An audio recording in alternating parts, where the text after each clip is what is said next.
hipertensi itu hanya arterial atau hipertensi sistemik, ternyata sirkulasi pulmonal itu juga bisa mengalami suatu hypertension.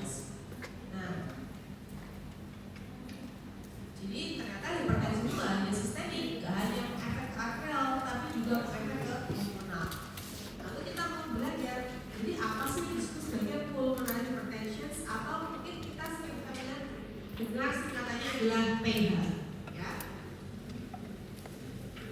Jadi intinya kalau dia hipertensi kan artinya tekanan darah, tekanannya itu melebihi dari standarnya, ya. Kalau mungkin kita mengukur hipertensi sistemik, kita bisa memakai alat namanya tensimeter untuk mengukur tekanan dan tekanan pada pembuluh darah pulmonal. Kita tidak bisa memakai alat itu karena gold standarnya kita memakai namanya adalah right heart kateterisasi atau kateterisasi jantung. Jadi nanti kateterisasi jantung itu sifatnya apa? Di sini kita nih teman-teman bisa lihat ya, ini yang warna hijau itu namanya kateter atau kita bilang kateter Swan gas.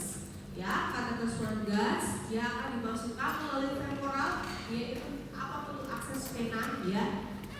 Kita biasa memakai vena femoralis yang akhirnya bermuara ke IVC, RA, RT, ke pulmonary artery. Dari situ kita kembangkan dan kita nanti akan mendapatkan grafik pressure yang itu namanya sebagai pulmonary arterial pressure.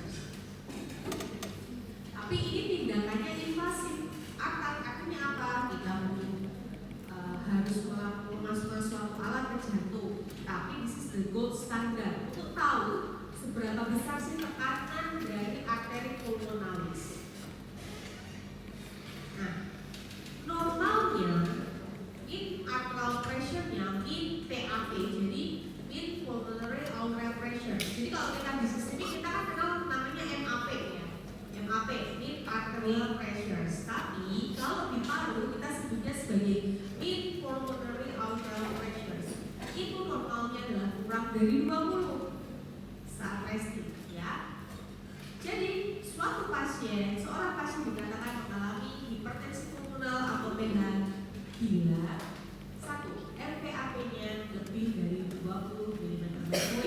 Itu kuncinya dulu. Jadi ketika kamu dikasih data, ya, nanti ada RPAP lebih dari 20 mm air rasa, artinya pasien ini hipertensi pulmonal, ya. Tapi jenisnya yang mana nanti kita belajar di belakang. Apakah kita bisa dong menegakkan hipertensi pulmonal tanpa right heart catheterization? Jawabannya, gold standarnya tetap RHC atau penyadapan jantung.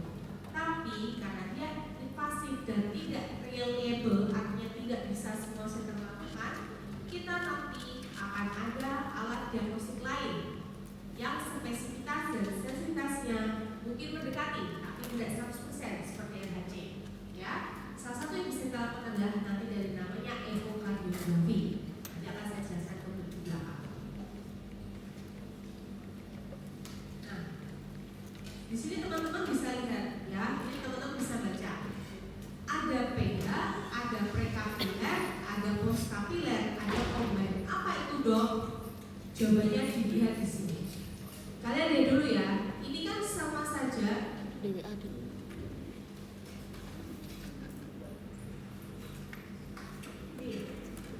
Gambar ini itu kan sebenarnya sama saja mewakili sirkulasi paru, ya. Ya, kalian bisa lihat, ya, dari sistemik kembali dia akan kembali ke jantung kanan, ya, ke RRV, kemudian ke pulmonary paru, baru ke jantung kiri. Ya, ini adalah summary gambar dari sirkulasi pulmonal. Yang disebut prekapiler PH adalah bila tekanannya di sini meningkat karena samping problem di sini. Prekapiler. Oke. Tetapi jika problemnya penyebab hipertensi pulmonnya itu adalah setelah kapiler, kita sebutnya sebagai postkapiler PH. Jadi jangan bingung apa sih itu prekapiler, itu postkapiler. Bayangin aja gambar ini. Ketika yang menyebabkan tekanan pulmonari arterinya itu tinggi adalah problem prekapiler, ya, problem jantung kanannya, seperti itu sebagai prekapiler pH. Tetapi jika yang menjadi masalah adalah peningkatan tekanan jantung kiri dulu yang menyebabkan peningkatan backward pressure failure ke belakang, itu namanya postkapiler. Jadi sekarang udah dengar istilah ada satu aku tahu ada pH, kemudian ada prekapiler pH, ada postkapiler pH, dan ada yang kombinasi keduanya. Ya. Di sini teman-teman bisa lihat ya, pokoknya ketika MPAP lebih dari 20 mm air asam, kita sudah tegak diagnosis pH. Tapi pH tipe yang mana kita membutuhkan pemeriksaan lanjutan, yaitu ada yang namanya PAWB atau mungkin kalian akan dengar PCBP, ya, ada PPR. Jadi kalau PAWB, PCBP itu adalah gampangannya bahasa Indonesianya adalah tekanan gaji, ya, tekanan gaji paru, ya. Kemudian ada namanya vascular resistance. Jadi kalau orang hipertensi sistemik kan kalian pernah dengar kan bahwa tekanan darah itu adalah hasil perkalian dari ada maupun dengan sistemik vascular resistance, itu sistemik. Nah, PVR itu sama aja tahanan, tapi dari pembuluh darah paru, sehingga disebut sebagai pulmonary vascular resistance. Ya, perlu tahu tiga ini untuk tahu jenisnya dia masuk prekapiler atau postkapiler. Tapi pegang dulu selama dia sudah ada data MPAP-nya lebih dari 20 mg/m3, itu pasti sudah jelas pH. Tinggal pH yang mana, itulah kita butuh pemeriksaan lanjutan. Dapatnya dari mana dong? Ya, lagi-lagi gold standarnya adalah RHC atau right heart catheterization. Tapi nanti kita punya alternatif alat diagnostik lainnya. Nah, ini yang penting nih, yang kalian harus tahu. Tadi dibagi berdasarkan penyebab sumber secara global pre atau post.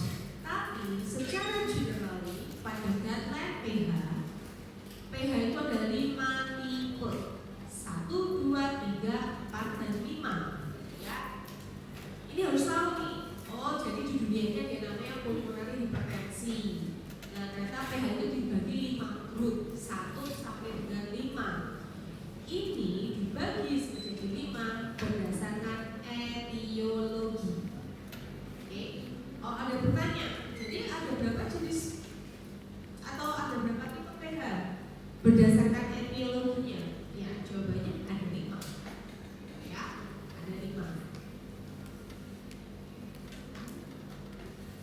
Nah, dari 5 ini yang pasti postkapiler hanya ada 1, yaitu pH tipe 2.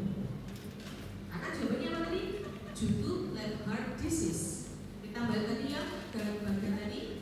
Ketika problem utamanya awalnya adalah dari left heart disease, itu kita sebut sebagai left capillary pH.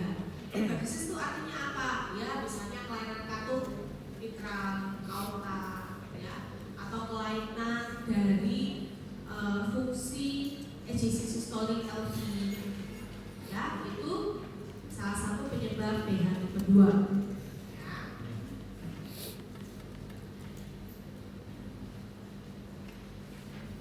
Nah, kita sekarang satu-satu ya. Jadi kalau pH tipe 1 itu nama lainnya adalah PAH, pulmonary arterial hypertension. Jadi yang disebut PAH itu adalah pH tipe 1. Jadi ingat ada pH, ada PAH. pH itu ada 5 jenis, 1, 2, 3, 4, 5. pH tipe 1 itu namanya PAH. Jadi yang berhak menyandang tulisan PAH itu adalah mereka yang dari pH grup 1. Nah, kan tadi judul kuliahmu apa? Hipertensi pulmoner dan CPC loh, cor pulmonale chronicum. Kalau dari ini kira-kira CPC itu berarti pH tipe berapa? Cor pulmonale chronicum. Berarti pH tipe berapa?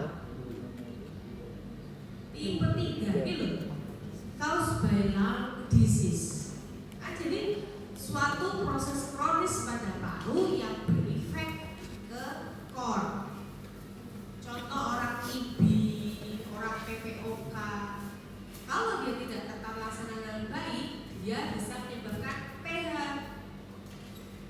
ya, tapi dia namanya pH tipe 3. Kalau pH tipe 4 itu kuncinya di sini, chronic thromboemboli, ya, jadi ada thrombus embolus pada arteri pulmonal. Sering-seringnya adalah sejak kasus COVID, emboli pulmonal yang tidak tertangani dengan baik, dia akan menjadi chronic thromboemboli, ya, yang pasiennya bisa develop suatu pH, tapi dia pH tipe 4, ya. Kalau pH tipe 1 itu gampangnya semua pasien PJB, ASD, PSD, PDA. If not well treated, someday they will develop any PAH atau pH tipe 1, ya. Nah, sedangkan pH tipe 5 atau grup 5 itu ya udah dengan multifaktorial. Nanti kita bahas selanjutnya. Kalian pegang aja, pH tipe 1 itu yang kebanyakan karena PJB, ya. Tapi ingat, tidak semua PJB menyebabkan pH, ya, tapi PJB bisa membuat pH. Kalau pH tipe 2, jutulant heart disease, ya, karena katup yang bisa sendiri atau kelainan angiosynchresis dari awal. pH tipe 3, problem paru, ya, judul CPC itu most of berarti dia akan ke pH tipe 3. pH tipe 4 kuncinya thromboemboli, ya.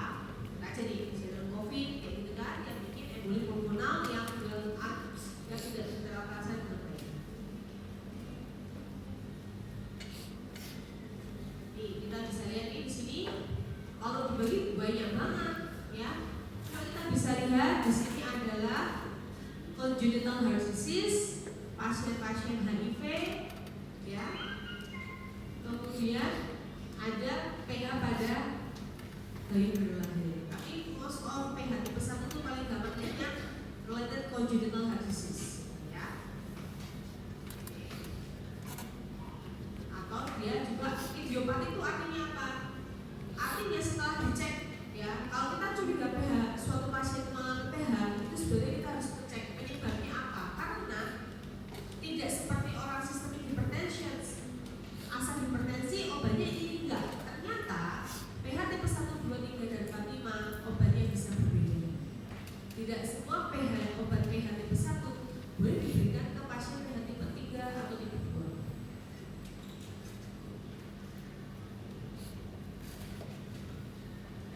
Nah, jadi kita bisa lihat di sini nih, kalau judul level disease pH tipe 2, ingat aja orang-orang heart failure, ya.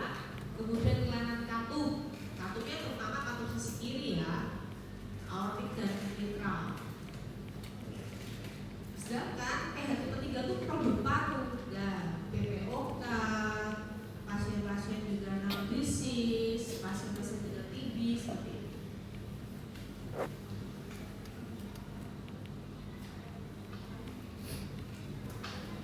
Kalau pH tipe 5 itu systemic disorder, contohnya gampangnya misalnya, ya, pasien CKD, ya, itu bisa menyebabkan suatu pH tipe 5. Nah, sekarang begini, kenapa sih tekanan pulmonari itu bisa tinggi? Penyebabnya apa? Itu, ya. Ini sudah kita highlight, kita bold, ya. Di sini kita lihat di sini. Prinsipnya suatu pressure itu meningkat berarti entah karena ada tahanan yang meningkat, satu, atau perubahan dari struktur pembuluh darahnya.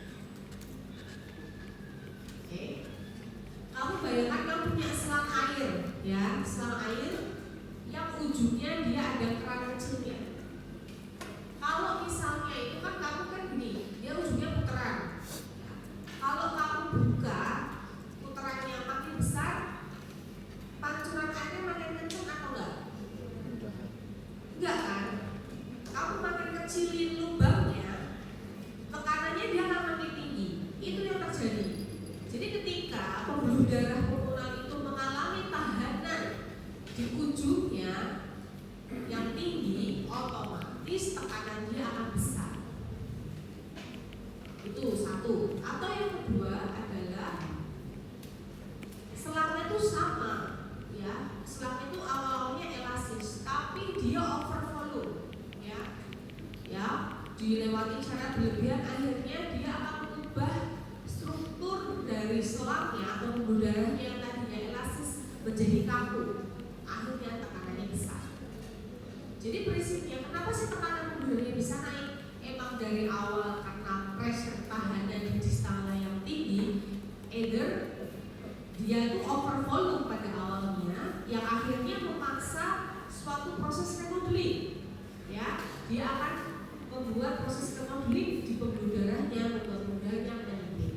Prinsipnya itu aja, ya, kayak gitu. Awalnya sebagai kompensasi, tapi lama-lama otomatis akan ada maladaptif, maladaptif ya dari RV. Oke, kita bisa lihat di sini ya. Ini awal nih. Ini awal pembuluh darah paru, ya. Dia ada tunica adventitia, media dan intima. Ini lumennya segede ini ya, Dek ya. Lumennya segede ini. Tapi ketika dia mengalami over volume dan over pressure secara terus-menerus, akan terjadi maladaptive formations. Kamu lihat, ini lumennya segini. Sekarang lumennya mengecil. Karena apa? Ini kaliber dari selangnya menebal, ya, mengeras. Berarti logically-nya lumen yang besar sama lumen yang kecil itu tekanannya di mana? Kecil. Ya, prosesnya namanya memang ada kayak proses sklerotik ya, aterosklerotik di sini. Tapi ini sebagai mekanisme maladaptif, ya, kayak gitu. Awalnya segini, terus yang lewat terlalu banyak over volume contohnya, akhirnya pembuluh darah itu akan melakukan vasokonstriksi supaya tidak terjadi over volume ke paru. Lama-lama mekanisme maladaptifnya adalah malah yang tebal ada pembuluh darah yang lumayan makin sempit sehingga ketika diukur tekanannya besar.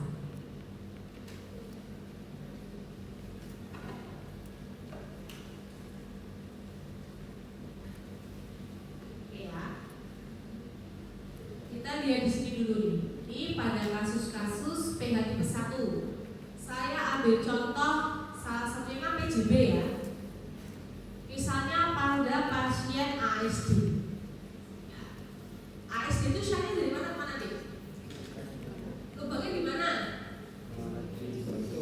Di atrium. Berarti yang terkonek apa nih? Atrium kanan kiri. Atrium kiri dan atrium kanan. Aliran darahnya dari mana awalnya? Kiri ke kanan. Dari mana? Kanan kiri. Kalau ASD itu aliran darahnya dari mana ke mana? SD dari kiri ke kanan. ASD awal-awal. Kanan kiri. Dokter kan belum dari kanan aja. Dokter nampak bubur ke sini. Ya Ventus dia kan kanan kiri, tapi kalau Kanan oval tuh. iya, kalau Ventus dia kanan kiri. Dia Ventus kanan kiri. Jadi kalau ASD itu kan dia asianotik toh, iya kan? Coba sekarang kan udah mulai dokter Alvin kan? Belum. Mulai PJB belum?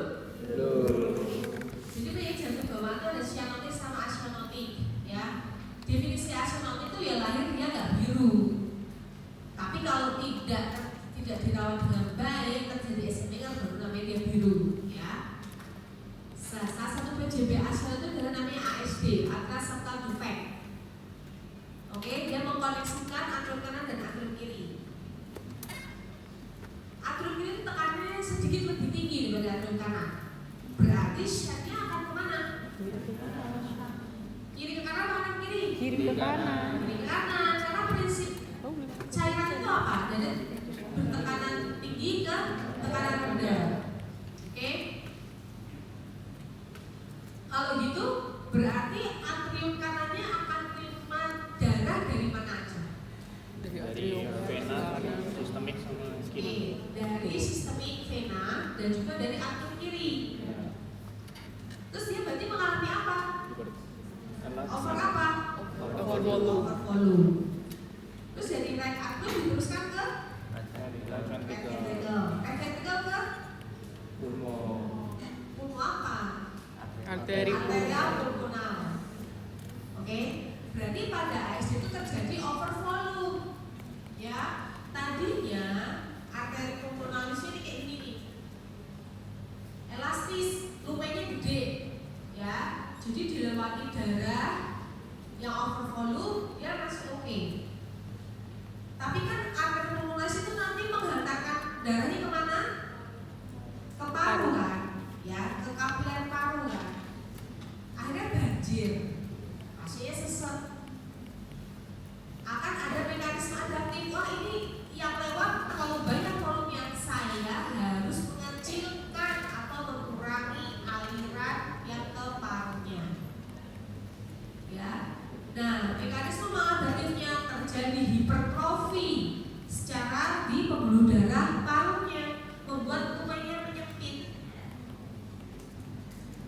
ASDB, Asianomic, itu di ronsennya akan kelihatan awal-awal dia itu terjadi overflow. Jadi ronsennya formulanya hiperaerasi.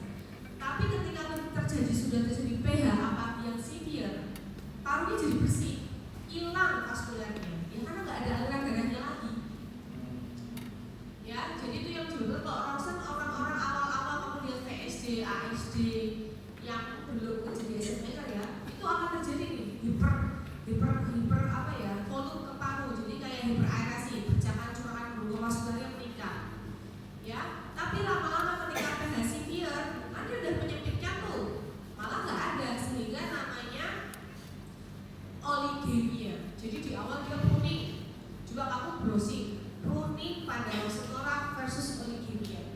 Nah itu yang awal-awal pruning itu masih terjadi overflow, terus kemudian terjadi mekanisme maladaptif untuk mengurangi cairan ke paru, pembuluh darahnya mengeras, menyempit, tekanannya tinggi, malah parunya tidak mendapatkan aerasi dengan baik sehingga mendapat gambar oligemia. Jadi malah hitam parunya, nggak ada curahan vaskuler. Kalau bisa ketinggalan, ya. Itu yang namanya terjadi mekanisme, tapi adaptasinya yang salah, maladaptif, malah dia lumennya mengecil, pembuluh darahnya menebal, sehingga tekanannya tinggi. Kamu boleh pikir, oh berarti mekanismenya tadinya lebar menjadi sempit, terjadi vasokonstriksi. Ya nanti kasih obatnya yang bikin vasodilatasi dong. Nah, gampang aja logikanya. Tinggal nanti vasodilatasinya pakai cara yang mana, itu akan ada beberapa caranya. Nah, itu tadi di ASD. Sekarang kalau pH tipe 2, tadi aku bilang jutular heart disease. Salah satunya aku ambil contoh adalah kelainan katup. Ya. Siapa yang ngajarin kelainan katup? Dokter Tirta udah kuliah pasti. Udah, saya Tirta udah kuliah. Saya sekarang tanya, mana absennya? Ini ya dokter infeksi Rosalina ya sih. Iya katup itu. Dokter Mirta Baik, yang kemarin.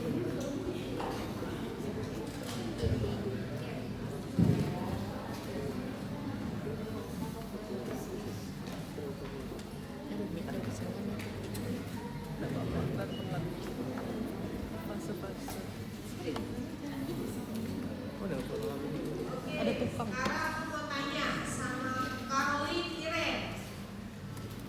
Ada nggak? Nah, tangan soalnya. Ya, oke. Ini kita sekarang membahas ke pH tipe 2 ya. Grup 2 karena jutular heart disease. Aku bilang bahwa penyebabnya salah satu penyakit katup jantung, yaitu jantung sisi kiri, aortik ataupun mitral. Caroline ya, Iren apa Caroline ini? Kalau misalnya saya ambil contoh kasus mitral stenosis, kamu boleh berdiri deh, biar bisa lihat wajahnya. Berdiri aja, berdiri. Mitral stenosis nggak bisa buka. Iya, berarti dia pembesaran. Kalau terjadi mitral stenosis,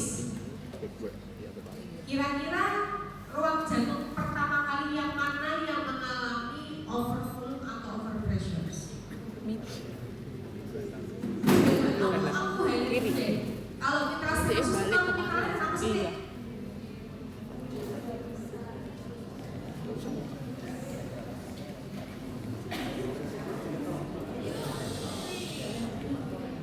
Oke. Berarti untuk mitralnya nggak bisa mengelas. Kalau mitralnya nggak bisa?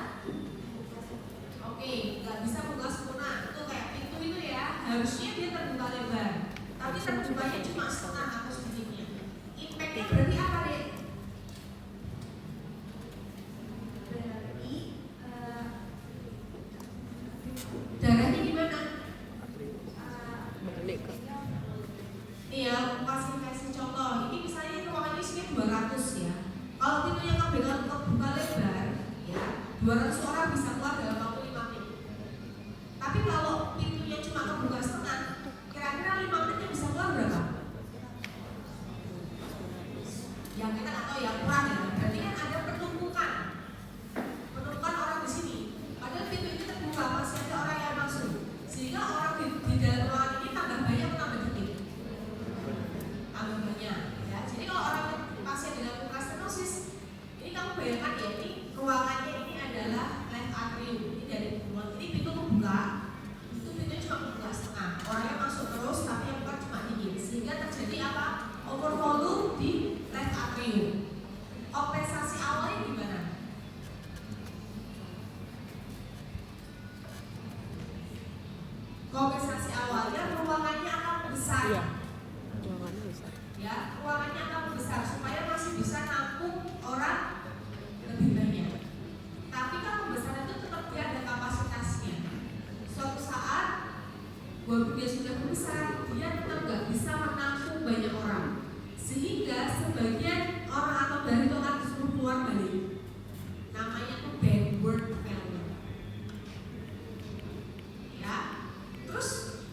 Nanti aja. Jadi kalau aku sebut sebagai ventricular berarti darah yang dari LA akan kembali kemana?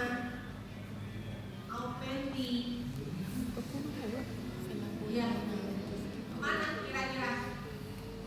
Anatominya aja. Buka maksudnya.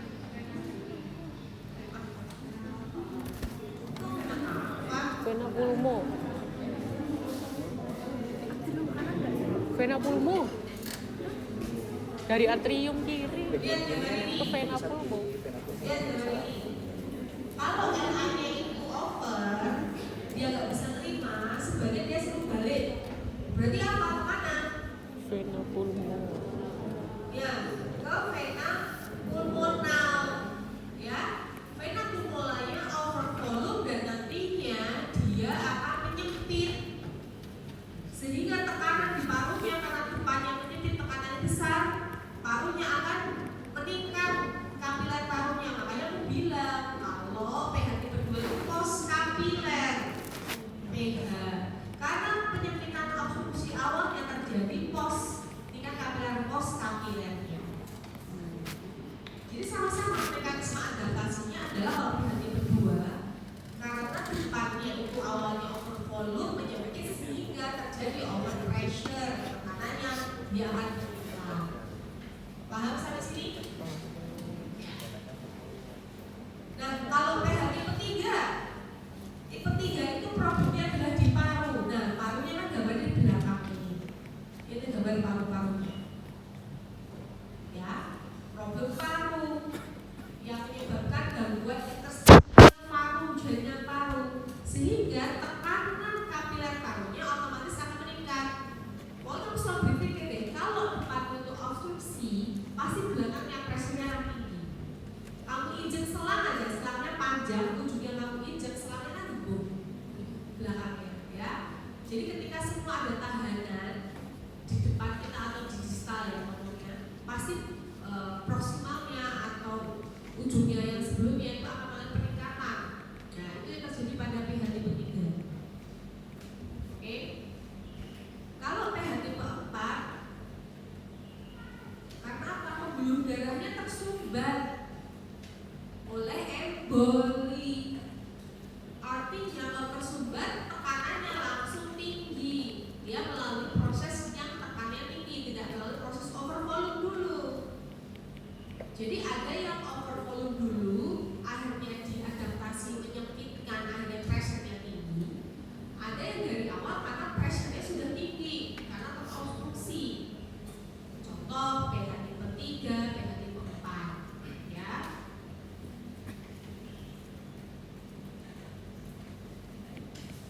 Nah, sampai sini dulu Pak Raga. Sampai jam berapa ya? 14 berapa ya? 15. 14.10. 10. Oke. Jadi aku mau men-summary dulu ya. Irhamna. Irhamna. Oke. Yang bisa manggil Irama.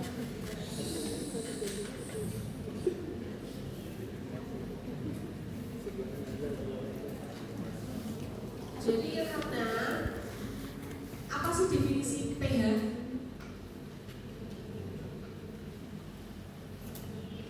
asam bahasa.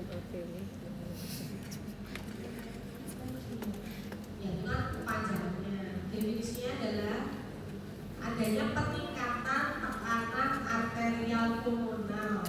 Berapa? Lebih dari Lebih dari 20, lebih dari 90 meter merkuri. Ya, tapi pada LHC. Oke. Kevin. Kevin mana Kevin? Kevin Rizka.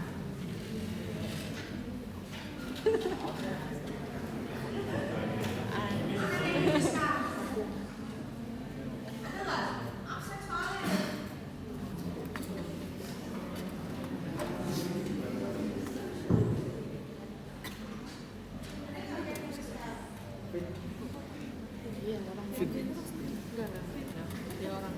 Apa yuk?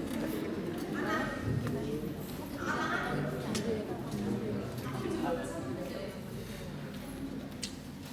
Gak ada ya berarti ya? Ya, saya ini dong.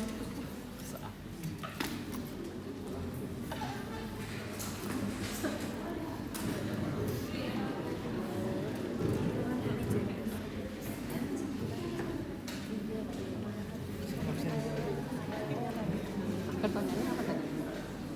Lanjutan belum ditanya. Zurba. Zurba mana? Ini bagi kalau nggak ada nanti absen tak coret ini bagi nggak datang. Salah absen. Nggak ada. Nggak ada. Jangan-jangan ibu Katanya sih Zurba. Ya tidak absen. Ya di mana saya absen sih? absen Nggak siapa? ada. Jangan-jangan bukan absen. Iya. Saat yang maju absen kamu. Zurba nggak ada ya. Yang maju absen kami yang jam tadi. Yang masuk jam tadi. Janganlah. Yang tadi apa yang hari? Yang tadi apa yang barusan? Kan ada yang absen ya. Udah. Coba di sana. Oke, selanjutnya ya kita bilang. Berarti sekarang gini loh. Kalau misalnya pas pengalaman PH, itu kan kita tahu dari RHC ya, kita harus periksa dulu. Bisa nggak sih kita tahu dari analisis sama pemeriksaan fisik dulu? Jawabannya bisa. Justru kita nggak tiba-tiba menuduh seseorang itu sudah PH harus kita ikut RHC tanpa adanya pemeriksaan awal yang bisa kita lakukan sebagai nantinya kalian dokter hukum, ya.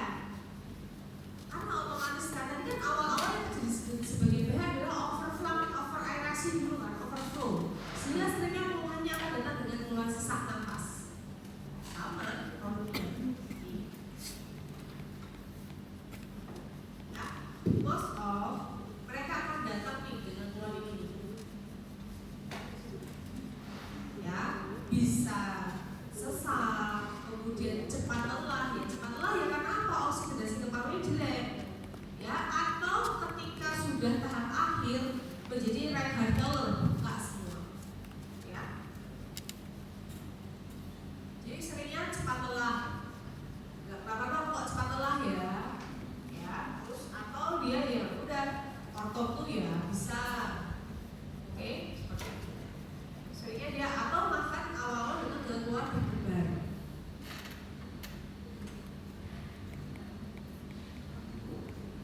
Nah, dan kalau orang-orang dengan gangguan kan dia ada ortopnu, paroxysmal nanti ada yang namanya bendodo. Jadi dia lebih apa namanya sesaknya malah ketika dia agak condong ke depan, ya. Ini kamu bisa baca rata-rata simptomnya ya akan mirip dengan orang-orang heart failure, ya akan mirip dengan orang-orang heart failure. Nah, bahkan bisa terjadi suatu batuk darah, misalnya karena tekanan kapiler parunya terlalu tinggi sehingga ada kapiler paru yang kecil itu pada pecah. Ya. Terus pemeriksaan fisiknya, sekarang kita balik lagi sebelum pemeriksaan fisik kita pikir longitudinal itu aja. Tadi kan tekanan parunya udah tinggi nih, di gambar ini ya.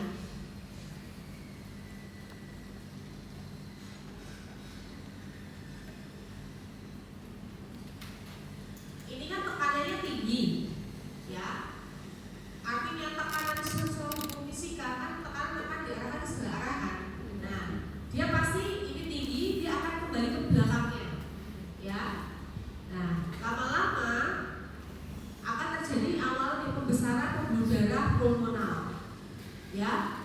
Pembuluh darah pulmonalnya itu melebar, tapi tekanannya tinggi. Nah, kalau misalnya pembuluh darah pulmonalnya melebar, RV-nya gimana deh? Kalau tekanan arteri pulmonalnya tinggi, yang mendorong darah ke arteri pulmonal itu dari mana deh? Right? Vertical. Right vertical. Kira-kira kalau tekanannya tinggi, RV-nya kerjanya lebih keras nggak? Iya. Akan terjadi apa? Hipertrofi. Hipertrofi. Ya, kalau itu murni tekanan. Tapi kalau kayak ASD, dia juga di ketambahan volume, dia akan mengalami dilatasi dan hipertrofi. Ya, RV-nya akan besar, terus menebal, pressure-nya tinggi. Terus kalau RV itu udah nggak kuat, dia akan diteruskan kemana lagi? Baliknya atrium kanan. Atrium kanan juga sama, dia akan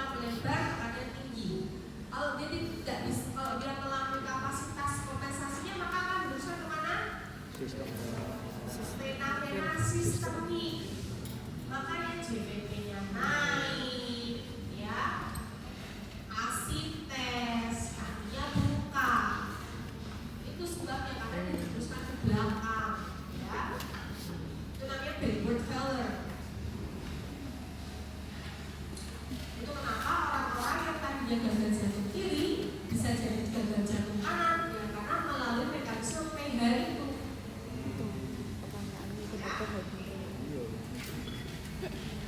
Oleh karena itu pada pasien-pasien PH apalagi yang sudah last atau late presenter atau last stage, kita bisa menemukan kelainan fisik, yaitu adanya suatu tricuspid regurgitasi. Kenapa bisa tricuspid regurgitasi? Ada yang tahu nggak? Ada yang tahu nggak? Kira-kira kenapa? Atau tricuspid itu hubungan apa dan apa dong? Atrium kanan ventricle. Atrium kanan dan atrium ya, Ventricle. kanan dan ventricle. Oh bayangkan, kalau ruangannya membesar, itu pintu tuh ada kusennya ya. Kusennya itu ada bunga pintunya. Dia itu pelan nggak? Tapi kamunya bisa tambah panjang nggak? Berarti kamunya ketarik. Berarti kan nggak bisa tutup. Jadi kalau nggak bisa tutup sempurna namanya apa? Regurgitasi. Berarti terjadi apa? Tricuspid. Ya karena RV-nya awalnya besar over volume. Oh, dia kelar. RA-nya juga kelar. Padahal ya down pintunya itu masih normal. Katup tricuspidnya masih normal, cuma karena dia ada dilatasi dari anus yang tertarik. Ya pintunya tadinya lebar segini cuma down pintunya segini, akhirnya ada lubang di tengahnya nggak bisa putus kurang, namanya tricuspid regurgitasi. Yang akan kita dengar sebagai bising di mana? Proyeksi anatomisnya katup tricuspid itu di mana, Dek? Di dada. Di Left lower sternal border. Nah, berarti regurgitasi tricuspid itu terjadi saat fase sistolik apa diastolik? Sistolik. Berarti kamu akan dengar bising sistolik di tempatnya katup tricuspid di left lower sternal border. Ya. Nah, terus kenapa bisa RVH? Ya jelas kan tadi awalnya karena dia overvolume pressure, RV-nya besar, sehingga kalau RV enlargement itu impulsnya bergesernya kemana? Ke lateral ya, bukan ke lateral. Jadi cuma geser nih ke lateral, bukan ke bawah. Kalau yang membesar LV dia akan membesar ke lateral dan ke bawah kalau ke lateral. Ya. Terus apa? JVP-nya jelas meningkat. Kamu bisa ketemu ASI tes, kamu bisa ketemu efek bungkai. Ya. Nah, yang tadi aku bilang, kalau memang standarnya RHC, sedangkan kita tidak bisa melakukan RHC sessions, ada nggak sih diagnostic tools lain yang bisa menggantikan? Jawabannya ada. Tapi kamu bisa lihat di sini, tiap-tiap pemeriksaan memiliki sensitivitas dan spesifitas yang masing-masing. Ya. Salah satu yang gampang yang bisa kita lakukan sekarang dan namanya melalui echo, ya. Yang itu namanya transtoramal echo. Sekarang kita ngomong dulu EKG. Ini udah tak merah-merah ya. Jadi apa yang merupakan khas EKG khas dari suatu pulmonary hypertension, ya. Jelas tadi kan apa terjadi RA dan RV dilatasi. Ya tinggal kamu cari RA dilatasi itu kalau EKG khasnya apa? Pulmonal. Ya. Kalau mengalami pembesaran maka akses, kalau jantungan yang besar aksesnya pasti akan geser ke kanan, ya kan? Terus di EKG kita juga ketemu adanya suatu sign of right ventricle hypertrophy yang kita bisa lihat dari S, kemudian S dan R, ya. Kalau R-nya persisten di V1 dan S persisten di V6, oh sangat mungkin ini dengan ada suatu RAD berarti bisa jadi panas.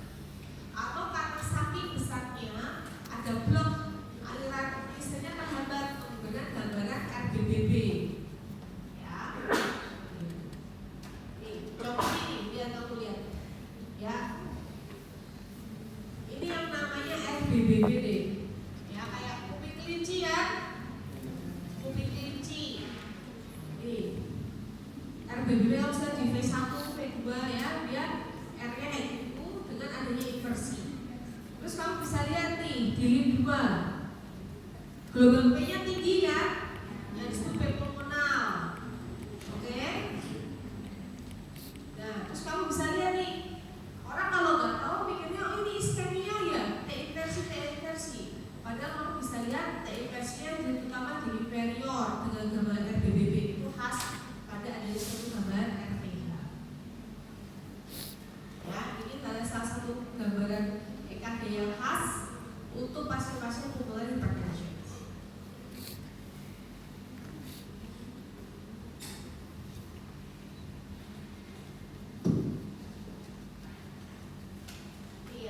Kalau Rawsonnya nanti kamu lihat nih ada yang namanya pruning dan oligemi. Coba catat dan nanti kamu juga browsing.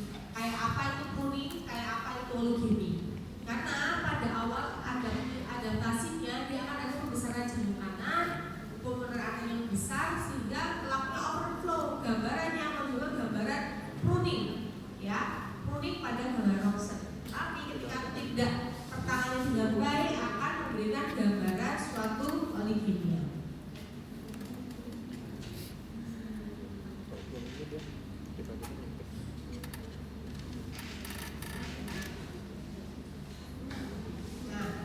Sekarang ini adalah salah satu contoh ya, untuk tahu aja lah. Kalau dari kita namanya echo atau transferantal echo ya, akan ada sign khusus dari pH. Contoh nih ya, kamu bisa lihat yang F. RAF-nya besar sekali. Coba lihat rasio terhadap yang kiri ya. RAF-nya dilatasi ya, sama gambar kiri kita lihat. Di mana rasio antara diameter LV dan diameter LV-nya lebih dari 1. Ya. Terus kalau kamu mau tahu yang namanya LV shape itu gimana toh dok? Nih, gambaran C ya. Karena LV-nya besar, LV-nya berbentuk seperti huruf D ya, LV di D. Nah ini nanti kamu baca set-set. Intinya hal-hal yang membuat gambaran RA dan RV-nya masih besar, ada gambaran putus regurgitasi ya,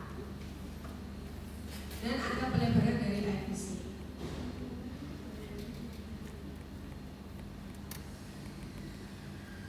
Nah, ya, sekarang saya membahas tentang terapi aja ya.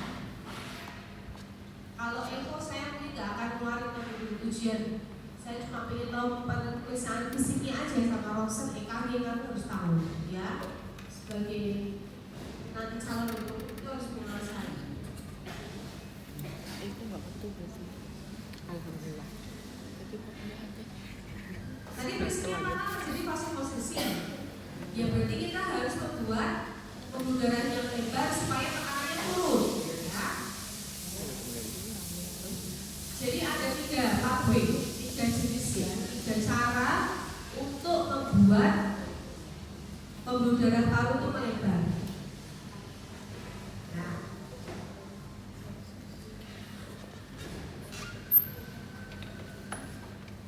yang pertama kita bisa lihat ini ya fokusnya 3 jalur itu apa saja ini kita lihat di sini. Diingat jalur echo itu namanya field of sight ya.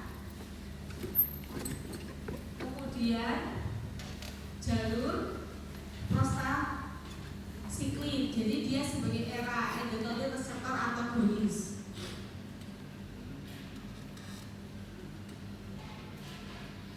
Era ini endothelial receptor antagonis dan ini jalurnya prostacyclin. Ya, ada 3 jalur, 3 jalur klasik untuk mengobati pH.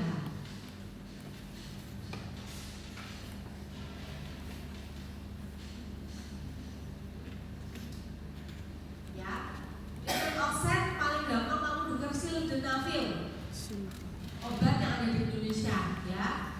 Jalur NO itu ya ini akan sering didapatkan oleh pasien-pasien dengan pH itu adalah jalur NO, jalur nitrate oxide pathway. Contoh obatnya adalah sildenafil, itu merek dagang. Tapi nama aslinya dia kandungannya PDE5 inhibitor. PDE5, PDE5 inhibitor itu adalah mewakili jalur NO ya, oxide pathway. Salah satu contoh obatnya adalah sildenafil. Pada intinya obat itu akan meningkatkan CGMP. Sedangkan efek CGMP adalah membuat pembuluh darahnya melebar dan mencegah proliferasi. Ini.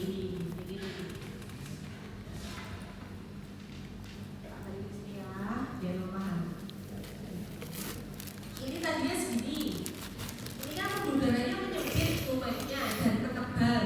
Nah, jalur NO ini membuat tumenya melebar lagi dan ininya tidak tambah tebal. Jadi CGMP yang dihasilkan pada jalur nitric oxide menyebabkan vasodilatasi. Ini yang diameter segini dia lebarkan. Kemudian sel-sel tunika intima yang otopos bermigrasi ini dikurangi supaya tidak tambah tebal pembuluh darahnya. Ya, karena itu fungsi dari CGMP. Jadi jalur NO nitric oxide itu caranya adalah satu, menyebabkan vasodilatasi. Kedua, mencegah proliferasi otopolos yang berlebihan sehingga pembuluh darahnya melebar dan tidak tebal dan tidak kaku. Pressure-nya akan menurun.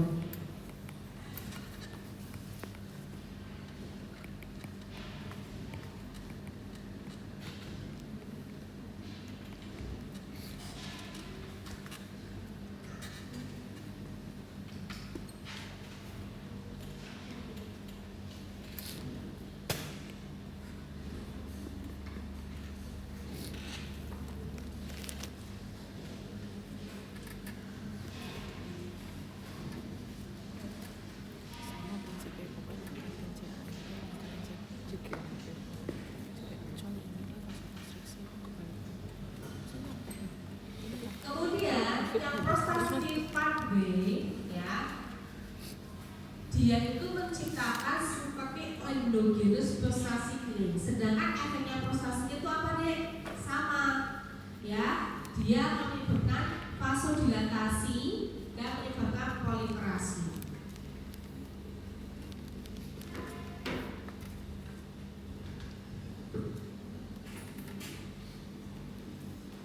Yang satu dia harus ubah dulu yang NO ke CGMP, sedangkan kalau yang jalur prostaglandin pathway dia sebagai analog. Jadi analog endogenous prostaglandin. Jadi sifatnya langsung menyebabkan vasodilatasi dan menurunkan proliferasi.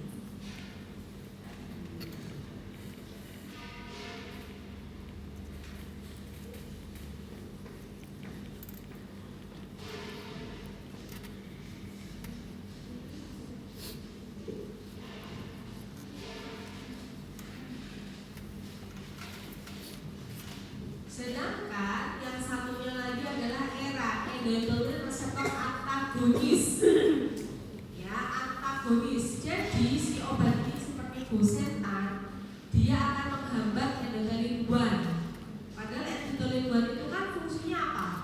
Bikin vasokonstriksi dan proliferasi. Itu dihambat sehingga tidak terjadi vasokonstriksi dan tidak terjadi proliferasi. Jadi bisa bayangin ya, ada yang satu direct memang bikin vasodilatasi, yang satunya caranya melawan yang bikin vasokonstriksi. Sedangkan yang caranya NO dia menghasilkan zat yang efeknya vasodilatasi. Pada dasarnya akhirnya semua kerjanya sama, terjadi vasodilatasi dan proliferasi otopolosnya menurun. Dia ada yang direct, contohnya pada prostaglandin pathway, atau indirect, yaitu dari NO dan ERA, endothelin reseptor antagonis pathway.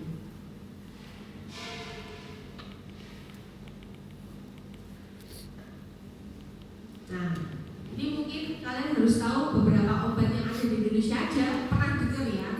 Nih,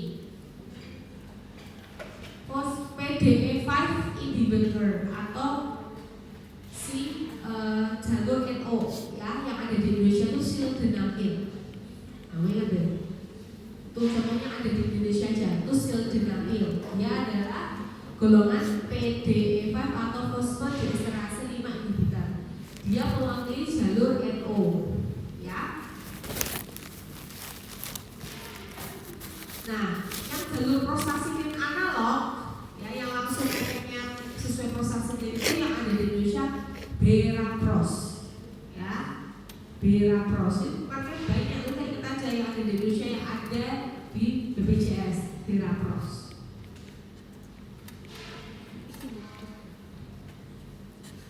Atau tadi yang melawan endotelin, jadi endotelin reseptor antagonis itu yang belakangnya kan antagonis ya, yang belakangnya tan, bosetan, ambrisetan, masitetan itu tannya antagonis nih, antagonis endotelin reseptor ya. Jadi kalian perlu sebenarnya banyak yang update sekarang, cuma kita perlu tahu pokoknya ada 3 jalur utama PPH, yaitu jalur PDE inhibitor ya, kemudian jalur prostaglandin analog yang belakangnya prostaglandin analog, berarti obatnya belakangnya pros.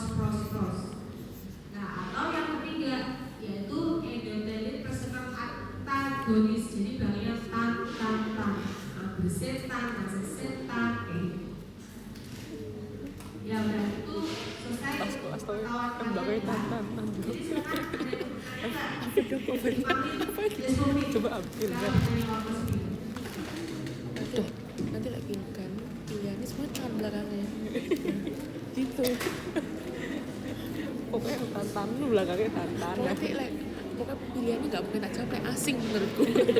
Nggak pernah baca kayak skip. Coba tanya. Beda nggak sih kayaknya PPT? Ini itu PPT Kanti. Iya. Tapi nggak Kamu semuanya dari mana? kok. Iya Kanti. Ya kan kan itu. Iya, nggak semuanya kok. Iya nggak semuanya. Yang gue coret aja. Kayak dokternya yang mbak tuh ekokardio ini nggak sih? Ekonya nggak perlu. Tapi dia mbak di slide ini banyak nggak sih? Ya, Oh, sampai 70. berarti ini belajarnya cuma yang dicoret doang.